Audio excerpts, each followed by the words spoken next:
এই তিনটে নিউজ দেখেন। একটা, বিএনপি নির্বাচন নিয়ে ঈদের পরে আন্দোলনের কৌশল যেন প্রফেসর ইউনূসকে চাপে রাখা যায়।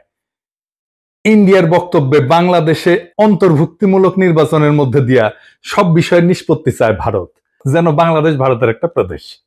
আর ওয়াকারের ডিসেম্বরের মধ্যে নির্বাচন হওয়া উচিত। মিল দেখতে পান? হ্যাঁ, মিল হচ্ছে এদের মধ্যে একটা কমন জিনিস, ডিসেম্বরের মধ্যেই নির্বাচন। আমি বলছি ওয়াকার, বিএনপি, আওয়ামী লীগ আর ইন্ডিয়া, এই চারটা মিলে একটা ঐক্য হয়েছে। এই ঐক্যের লক্ষ্য হচ্ছে প্রফেসর ইউনূসকে তাড়ানো, ভাগানো তাড়াতাড়ি। এতে চার পক্ষেরই লাভ। রাষ্ট্রটায় কোনো সংস্কার হবে না, যা আগে ছিল তাই থাকবে, ঘুরে মাগুর স্যাং। আর্মির জেনারেলরা যে আকাম করছে, গুম খুনে যুক্ত ছিল, সেটার বিচার হবে না। জুলাই আগস্ট বিপ্লবে ওয়াকারের আর্মি গুলি করে মানুষ মারিছে। গতকালই নেত্র নিউজে একটা রিপোর্ট আসছে, 5ই আগস্ট সকালে আর্মি টার্গেট কইরা মাথায় গুলি কইরা মানুষ মারছে, টার্গেট কইরা, বিনা উস্কানিতে। এই যে এটা দেখে নিয়েন, খুব ভালো রিপোর্ট করছে এটা। এইগুলার বিচার যেন না হয়, এইটা ওয়াকার চায়।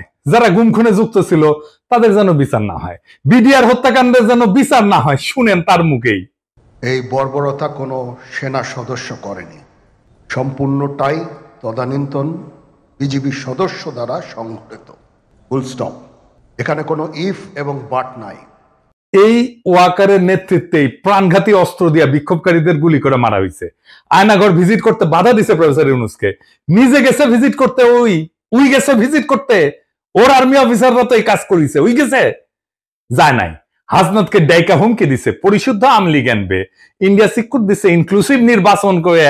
ওয়াকার এরপর থেকে কে হুয়া করে সিক্কুর দিচ্ছে ইনক্লুসিভ নির্বাচন করে। এই ঐক্যে বিএনপির কি লাভ? সে আর একটা আওয়ামী লীগ হয়ে উঠতে পারবে, ফ্রি স্টাইলে লুটপাট করবে, ভোটার ছাড়া নির্বাচন করবে, গুম খুন শুরু করবে। করছিল তো 2 কোটি নাকি ভোটার, না 1.5 না 2 কোটি ভোটার, ভুয়া ভোটার তালিকা করছিল। ক্রসফায়ার করবে, ক্রসফায়ার তো শুরু করছিল বিএনপি, জানেন তো। এটা নিয়ে আসিচ্ছি আর একটা এপিসোড কইরা।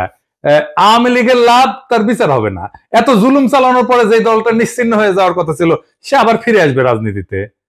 75-এর পরে ফিরে আসিছে যেভাবে, সেভাবে। আর ইন্ডিয়া, হাসিনা যা দিছে, যা ইন্ডিয়া সারা জীবন মনে রাখবে, সেটা অব্যাহত থাকবে। সে নদী শুকাবে, সীমান্তে বাংলাদেশি নাগরিক মারবে, বাংলাদেশের বাজারে তার পণ্য বেচবে, ভোমা পেঁয়াজ খাওয়াবে 300 টাকা কেজিতে। তারপরে বলবে তোমাদের রান্নাঘরে চলে না আমাদের খাবার ছাড়া, আমরাই তো তোমাদের খাওয়ায় বাঁচায় রাখতেছি।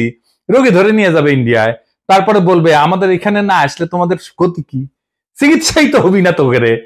বাংলাদেশের চাকরির বাজারে সব টপ পজিশন গুলো নিয়ে নেবে। আর কি ট্রানজিট নেবে বাংলাদেশের মধ্যে দিয়া। এই তো প্রফেসর ইউনূস অসংখ্যবার বলছে ডিসেম্বর থেকে জুনের মধ্যে নির্বাচন দিবে। এই সময়টা লাগবে তার সংস্কার করতে। এটা সহ্য হতেছে না। কারণ সংস্কার করলে তো সেই রাষ্ট্রে যথেচ্ছাচার চালানো যাবে না, ভারতীয় আধিপত্য চালানো যাবে না, লুটপাট চালানো যাবে না, আয়না ঘর বানানো যাবে না। এই সংস্কার কেন দরকার, একটু বুঝে দেখি।